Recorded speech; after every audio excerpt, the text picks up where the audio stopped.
What's up, guys? Last episode, season 2 of Talk About It. We're going to be joined by Derik Kline with Hailtrace.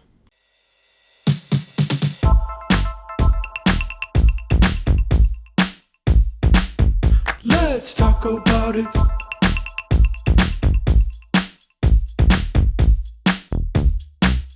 Let's talk about it.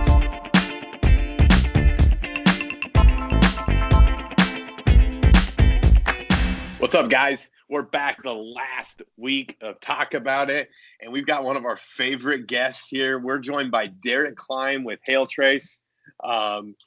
We are recording these in advance, and we had Derik's time booked on the calendar. And when you work with weather, you never know what your calendar is going to look like. So we actually are joined by Derik out in the middle of a chase. He's going to be chasing some storms today in Oklahoma, and he was nice enough to take a little bit of time out. And Derik, thanks for joining us. Hey man, how's it going? Excited. Hey, it's awesome. It's awesome. The only downfall is obviously you don't have any tacos pulling over on the side or in a parking lot here. I've got my tacos, so I'm going to enjoy those.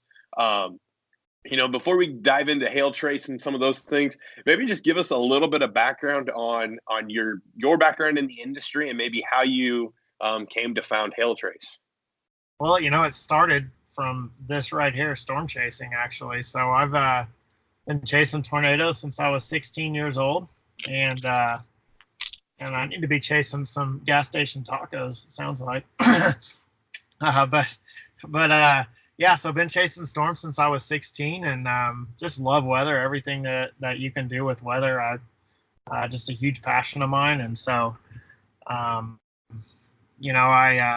it was May 16th, 2010. There was a pretty significant hailstorm that actually impacted Oklahoma City, and a friend in the family that was working for a contracting company asked me to make him a map that showed him where the hailstorm went. And a lot of blood, sweat, and tears from then on out. But that was basically the start of what is now Hailtrace. And so kind of figured out different ways to take my passion and build it into marketing and do different things that I really enjoy to do, but still a way to make it effective within the company. And so now we're doing research in the back of the truck. We've actually got a roof back there that allows us to track different hail impact hits that we might get from different sizes of hail on different ages of roofing material, on different kinds of roofing material. So we can kind of track the velocity that these hailstones, the density that they're coming down with, and really just learn as much as we can about hail. And the best way to learn that is to be in it. So hopefully here later this afternoon, we'll be in some baseball size hail. We'll see. Oh, man. I'm fairly new to the industry myself. I've been in the industry about 3 years now, and it's without question Hailtrace is the leader in terms of mapping services out there. It seems like it's a weekly question in some of the groups, and it's unanimous every single time. Tell me I know the answer, but tell those listeners kind of a high level of what sets Hailtrace apart or what makes your maps so good. Yeah, so I mean the biggest difference is so and I kind of just stumbled across this so when I started Hailtrace, I don't have a web development background. I'm just a weather geek. Like, I love weather, and so the easiest way for me to make a hail map was to look at the radar and analyze the storm and then draw it on Google Maps, and that was the only way that I knew how to do it. I didn't have the ability to grab the algorithm from the radar that said what size of hail was falling. I had to literally analyze what I had learned from being in a storm. And I learned that the largest hail typically falls near the updraft. And so I know where that updraft is in a thunderstorm. And so that key for me to take away was that I would hand draw them. Well, after a year or two of doing it, I actually learned that there was more accuracy in having a meteorologist or an expert at radar detect those storms. And so as a company, we decided to hire meteorologists to make our maps. And so because we felt like it was more accurate. Now, we've been blessed to have been doing this for a long time now, so we have a really good archive of maps out there. But it allows us to be more accurate, to have that human touch. Like we have the algorithm. I can see what the algorithm is putting out, but I can also take a human and analyze that algorithm and fix the areas that we know might be incorrect, and then actually get a more correct map available for contractors. And so we've just built off of that process. And then I think the second thing that people really enjoy is the customer service. We have a pretty big staff up here. We've just reinvested into our company. Instead of keeping the money, we've hired people to make sure that we could provide the customer experience that we want. And we're not perfect, but we do work really hard, and everybody's bought into the company and the vision. And so we work really hard to make sure that our customers do have a good experience, and everything that we can do for that. So I think, between those two, I think those are two huge things. And technology is obviously a big part of it as well. And we've done really well. We've got a great development team. So there's a lot of pieces to it, but we've tried to operate in excellence and just love what we do. We've hired people. My developers love what they do, so they do a really good job. My meteorologists love what they do, so they do a really good job. My sales team, my customer support team, we've built an atmosphere in the office. They love to do the job that they do. So because they do that, they enjoy working for our clients as well. Absolutely. Well, and props to you. Like, you definitely do have a great team. I've met a pretty good chunk of them. I know you've been growing quite a bit here. I'll probably meet some more of them when I'm in Oklahoma here coming up soon. Yeah. But you do have a great team. I want to put the piece about your development team and technology towards the back here a little bit, because obviously we've got some things we can talk about from there. One thing that I think that you do really well is talking about how you can still find work. A lot of times I hear contractors say, man, I'm in Oklahoma City, or I'm in Omaha, or I'm in Kansas City. It hasn't hailed for 2 years or 3 years. How on earth am I supposed to be able to find work? Speak a little bit to, what you found contractors can do, and maybe how Hailtrace can help them accomplish that. Yeah, so our goal, one of the things we wanted to build, I mean, just from a business standpoint, and I think contractors would agree with this, it can be very difficult if you have a seasonal income flow. And so for Hailtrace, we wanted to make it to where we had less of a seasonal income flow. Most of our income came in the spring and early summer when hailstorms happened, and we had to figure out a way to balance that income into the winter. Well, in order to do that, we had to help contractors figure out a way to balance that flow as well. And so it just started really kind of researching and looking around and listening to what others were doing, and just tried to learn how could we help contractors to get there. And one of the big takeaways that we had was that it's and this is in all sales, but it's all about your funnel. You have to keep your sales funnel full, which means you have to have prospects or people that you can go after. And what we learned is that in most communities, there are a lot of people that actually have hail damage. And a lot of that is from past storms, but a lot of people are not actively pursuing those people. And so we wanted to create a software that enabled people to find those areas where people had damage, whether it's old or new, and then knew how to determine what the data loss was, and then keep track of the results that they had in those areas. So they knew where their follow-ups were. Or maybe if they didn't have a data loss, they can mark that on a map and then be alerted when they would have a data loss for a new storm. And so we created this process, which basically made it a win-win for us and the contractors, because we allowed within the process, contractors stayed really busy, even in the off season or even in years when they didn't have hailstorms. But it allowed us to create revenue in the off season because we still had a value proposition that we could give to a contractor to move them forward. So it was really big. And we've got testimonials of guys in markets that hadn't had a hailstorm in 2 or 3 years, and they tripled their income just by changing the way that they do things and then keeping track of what they're doing. Absolutely. And they tripled their income, and that's not counting any of those contacts that maybe they got nothing off of it. Maybe they didn't get a repair, they didn't get a re-roof, but they have that as a lead now, and they have that all documented in Hailtrace, so that the next time that area gets a storm, it's boom. That's right. So with your software, how is it that I can, as a contractor, I can just buy your maps, but the full software where I can canvas, I've got all the information. How does that work when that storm does roll through? How do I get in touch? Is there any automation set up, or is there any automation coming that will help me get in touch with anybody impacted in the storm? Yeah. So we've actually built some pretty cool things that you can do. So depending on where you're at and what you're trying to do, we've created a couple different ways for you to get in touch with people that have been impacted by that storm.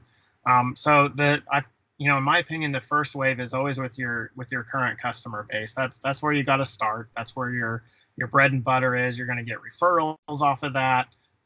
That's how you're going to make it in a hailstorm. And so we've created a really simple way. When a hailstorm impacts your area, you click a button on the map and it automatically sends you a list in Excel of every customer with all their information. So we're talking if you've got phone numbers, email addresses, all that type of stuff. It shoots that email over to you immediately, so you have a list. And there's really no delay. We map the storms as they happen. So as soon as the storm moves out of the city of your interest, you click the button to get the list. It takes about 10 seconds for the list to be emailed over to you. And then boom, you've got the list. And then from there, we highly recommend that you get email addresses. I would send an email out. That's the quickest way that you can get in touch with everybody on that list instantly. And I always tell people, canvassing works. In most markets, most people have had a new roof based on a hailstorm in the plains at some point. And so canvassing works because a lot of those people, their contractors they're not getting their business back because they're not reaching out to their customers. So we got to follow up with our customers, and we got to do it quick. So send out that email, and then you've got your phone numbers and cell phone numbers. So let's start making some phone calls through there. Now, a future piece of technology that's in the process of being built is one that will actually text your customers when they get hit with hail. And I think that's going to be really powerful. It takes the legwork out of it for you as a contractor. So that'll be really, really powerful in that you can say, you know what, boom, golf ball size hail just hit. And then I know that all my customers just received a text message saying that they've been hit with golf ball size hail and a link to schedule an inspection on their roof. So that'll be extremely powerful to get out to them. But then on the other side of it is actually reaching out to people that aren't your customers. So we want to work off of that list as well. And so created two different ways. One is just simply through the mobile app or the website. You click on a house, it tells you who lives there and their phone number and cell phone number and email address. These are not your customers. Just click and you get it. The other way is to click on a swath, and it'll send you a list just like with your customers of everybody that's in that area as well. So a couple of different and really powerful ways that you can actually reach out to people and keep it really simple as well to grow your business. Yeah, absolutely. I mean, I almost see it as something on the front end to try to close new business, to be able to say, we use Hailtrace. If you choose to do business with us, we're going to put your information into our database. And if there's a future storm, it's going to alert you. I mean, just adds to a level of professionalism. And hey, we've got this great technology that we use. So I think that's awesome. We're about halfway through here, Derik. I'm going to grab some water here. Let's take a quick break, and we'll come back and talk more Hailtrace and even maybe surprise them with some things that CompanyCam and Hailtrace can do together. Yeah, that sounds like fun. Let's talk about it.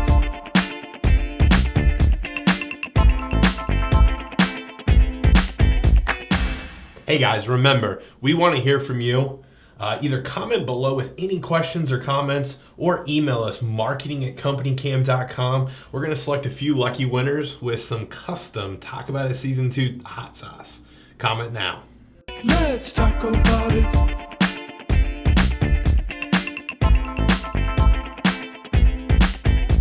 Hey guys, we're back. Derik with Hailtrace. So far, great information, Derik. One thing that I'm really excited about is the progress of the relationship with CompanyCam and Hailtrace. Some exciting things coming. Obviously, for those that don't know, we're building an integration with Hailtrace. Speak to, like, obviously knowing where the damage is. Hailtrace is going to, guys, Hailtrace is getting you to the damage. Maybe speak to the contractors that you work with and why it's so important for them to be able to get that documentation in that same canvassing tool. Well, I think, obviously documentation is huge throughout this process, whether it's to the point of keeping track of like damage that's already on the property, and then, knowing if new damage has happened. Like, I hear stories, horror stories all the time of people that maybe aren't using CompanyCam for stuff like that. But documenting the hail damage throughout the process, it can be a couple different areas where it could really benefit you. If you're dealing with the totaled roof, obviously it helps you in the sales process, because when you come down, you can show the homeowner, look at all this stuff that's happened to this property. That's extremely powerful to give them a visualization of the damage that they've actually incurred, and then show them how you're going to fix that. So I think that's, one piece of the puzzle that's, kind of obvious, but really, really important to have going forward. I think another area that's really, really important for contractors is when you don't have a totaled roof, because sometimes I'll hear stories of contractors that you go to a property that's maybe been impacted with hail multiple times, and the insurance company is denying it, saying that it's from a data loss that's too old, right? Well, if you had done an inspection on that property and you had all that documented, you could then show them, look, here's the inspection that I did after that storm, and the roof wasn't damaged. But now, after this new storm, the roof is damaged. So it can actually help you potentially to avoid using a public adjuster, to be able to take care of that on the front end. And I don't think most public adjusters don't want to handle a case that's that simple, and could be handled that easily. So, being able to handle that process as well. So at least as far as hail damage, and then obviously there's the just documenting the job process in general, that's just so powerful. But as far as hail damage, like right there alone, CompanyCam can be absolutely tremendous. And I know this is kind of where we've thought through some of the integration ideas, just starting right out of the bat is, being able to do photo documentation with the hail data for that particular storm included on a report. So then you can hand that to that homeowner. You can also document the date of the inspection with the date of loss that you're claiming, whether it's totaled or not. But it just creates a great track record, a trailer, if you will. Yeah, no, absolutely. And that's kind of where we've been in our talks. Obviously, the integration isn't live, but basically it's, hey, here you go, Mr. Adjuster. We've got the premier hail tracking software in the industry, and we've got the premier photo documentation tool. And now we've got all of those photos, and we can pull in all that hail data. It's going to be really hard for adjusters to not be able to, to do these claims, especially if you're working in a neighborhood. There's a lot of different insurance carriers, but the same hail hit, the house next door, and we get all that documentation in one spot. One thing I want to key in on here that you talked about is, if it's totaled, obviously you want to get pictures of it and let's get it fixed. If it's not totaled, it's obviously very important to get those pictures. What percentage, just in your research, have you found that roofs are actually getting replaced that, have any sort of damage? Roofs are being replaced that don't have damage? They have damage, but they get replaced, or it's kind of funny. So I've seen like specific neighborhoods, specific areas that I know, or that we know roofs are being replaced, and there's a lot of discrepancy in what damage is and what damage isn't in the industry, and that goes with your adjusters and your contractors. I've had contractors call me and tell me that, the hail wasn't damaging, or maybe they'll say our map wasn't accurate or whatever. But then I'll have a contractor call from the same location and tell me that it's the greatest thing that's ever happened. It's totaled. Everything is just beat up.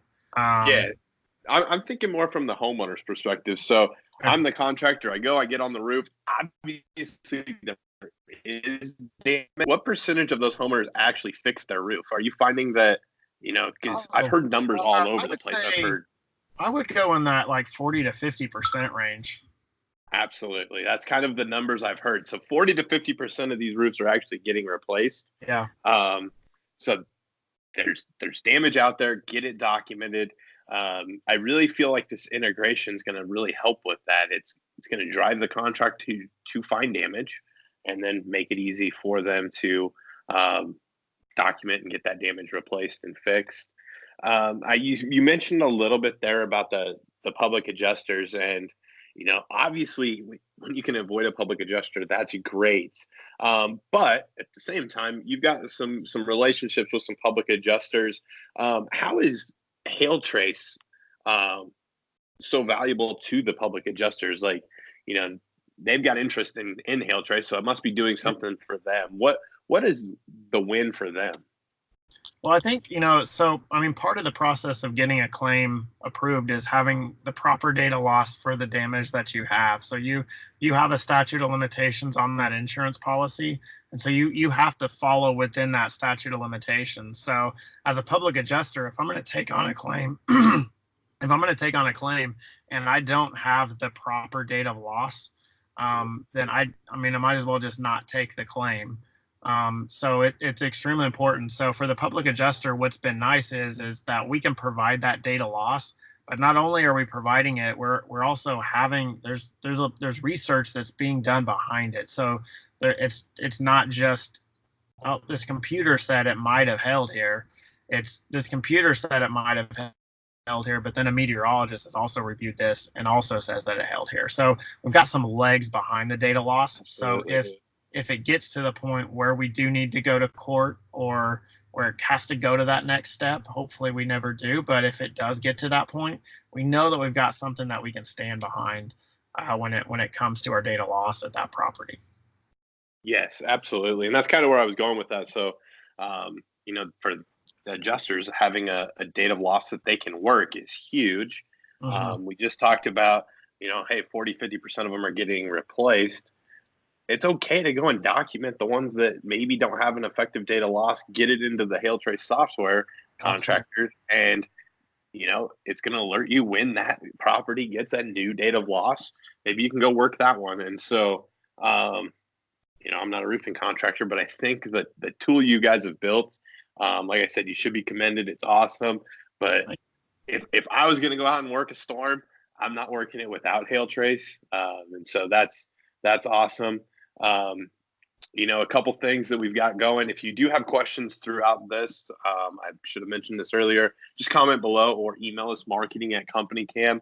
We'll get with Derik here, and we'll get those answered. Next week, Derik, we're actually going live and doing kind of a final Q&A. So we'll get all of these questions answered.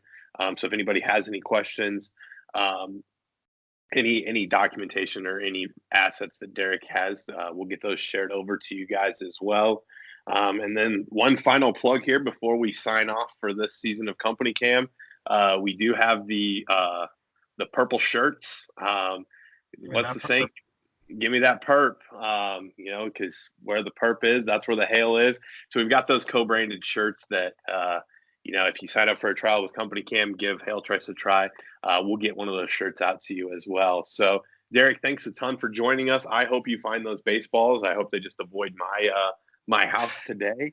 And, look forward to seeing you down the road. But again, thanks for joining us. And guys, you got to check out Hailtrace.